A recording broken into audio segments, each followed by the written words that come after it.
The campground, which is closed because of the flooding in the area. Service was not good at all. Is this an A park, a B, or is it a C, or even worse? Trouble backing in? We have been hanging out for the past week at Floating Mills Campground. It's a Corps of Engineers park. Yep, it's our first ever Corps of Engineer park since I got the lifetime senior pass, which gives us half price at a ton of Corps of Engineer parks, national recreational areas, and other parks by the federal government. Not to mention we get to get into all of the national parks now. Yeah, which we were with the other one, but now we have a lifetime. So yep. If you haven't already got it, get your either yearly if you're not old enough, or if you're old enough, get the lifetime for the one price of $80. We're not, the US government is not sponsoring us, but this is a great tool. Now you can't get your lifetime pass till you turn 62. So just so you know. Yep. Okay. One of the privileges of being old. Bless his heart. So you know what it means when we stay in a campground. It's time for our campground review. We will be using our 10-point system and let you know what we think about our very first ever Corps of Engineers park. Yep. Is this an A park, a B, or is it a C, or even worse? Let's go find out. First of all, Floating Mills is located in Silver Point, Tennessee. It has over 100 sites. 60 of those are RV sites and 40 are tent sites. So when it comes to the staff, these people were so nice here.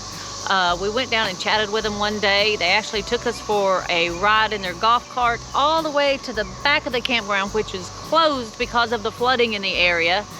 Showed us around. We got to see some deer. It was really kind of cool. We're going to give the staff here a 10.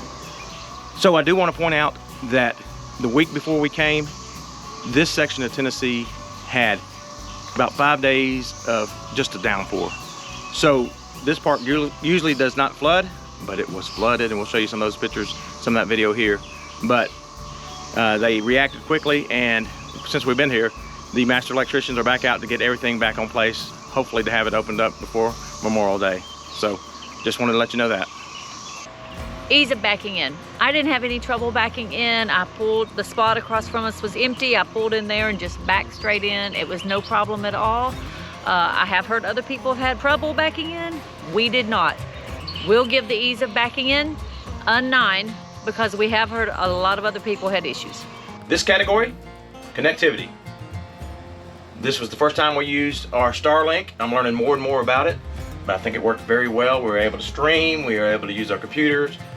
No issues at all. Now, as far as over the air, we scanned and we got 8 channels, but they're all PBS. We don't watch TV, so that didn't affect us. It did affect us. We do watch the morning weather to see how the weather's going to be the next several days. As far as our AT&T, we're out in the woods. We're on this beautiful lake, and the service was not good at all. And we hear that other Verizon and T-Mobile are struggling also. So overall, on connectivity, we give it a 6. So let's talk about the sites. The sites are, well, first of all, let me say, this is our very first Corps of Engineers park that we've stayed at. So we have nothing to compare this to as far as what the basis is. This will be the basis for us because this is our first one. This park has some sites, like you see the one behind me. It's a really nice concrete site. They're not all like that. And I will say, when we first got here, where I'm standing at right now, it was underwater. It had flooded. And so everyone was pushed up top where we're staying at.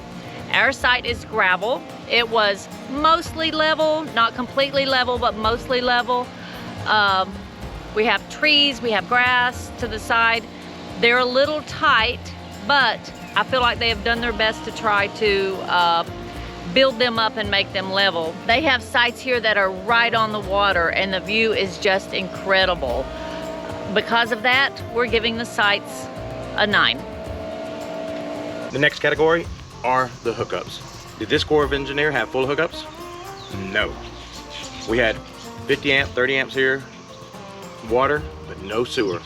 Now there is sewer, there's a dump station on the way out, but without that, and you don't expect those at Corps of Engineer parks, without that, we give it a 6. So when it comes to amenities and activities, the campground does not do activities. This is a campground where you are expected to entertain yourself. Imagine that, us having to entertain ourselves. They have the lake right here behind me. There's fishing, there's swimming, there's boating, kayaking, anything you want to do there. They are not going to supply you with anything to do that with. You have to take and bring your own stuff. The only thing you do see is life jackets because they don't want anyone to drown. So they have a nice done-off swimming area.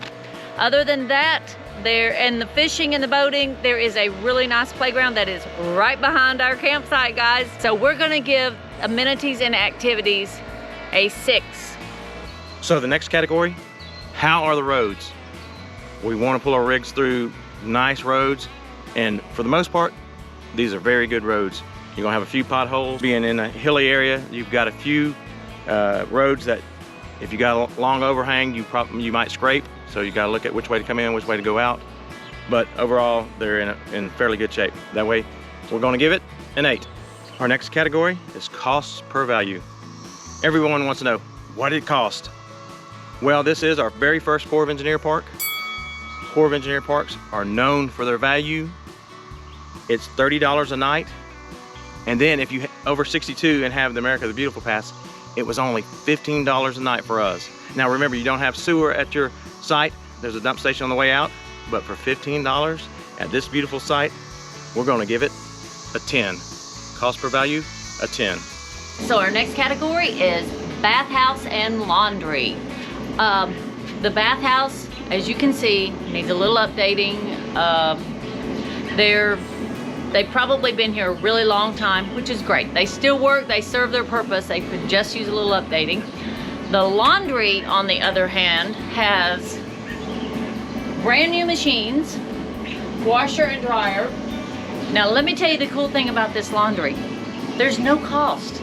The laundry is 100% free. It's a thing that they just do for the people who stay here. So with the bathrooms being a little older, but the laundry being free, we think that kind of averages out to a 6. So one thing we do want to mention about the bathhouses is they do not have heat or air conditioning. They are vented at the top, so there's no climate control in there. If it's cold outside, it's cold in there. If it's hot outside, it's hot in there. So here's a tidbit for you, and you might do a better job than I did. I do a lot of online reservations, and we pulled our rig where the front door is opposite of the lake. It's not facing the lake. If I would have been smart, I would have got to this side where those doors were facing the lake. So I need to start doing a better job, and it's just a suggestion for you is consider which way your door is facing when you get a site. Like I said, you probably already do a better job than I've been doing. And our last category is things to do in the area.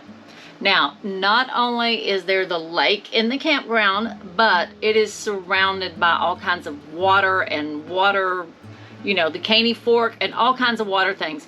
There are numerous state parks all the way around here.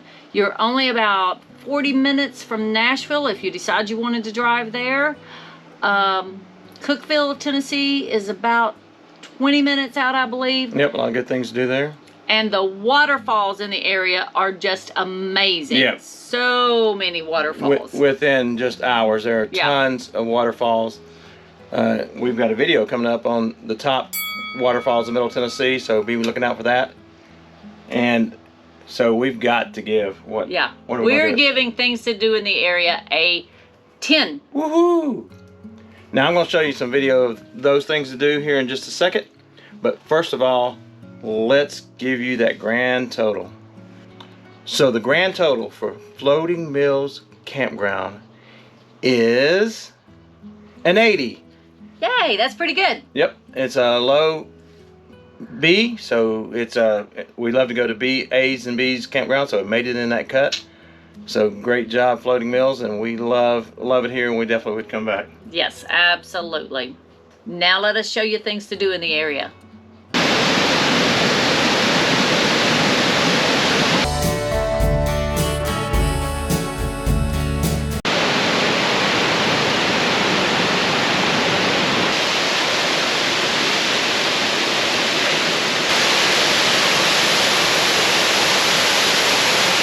Until next time, God bless and many safe travels. And go RV, America.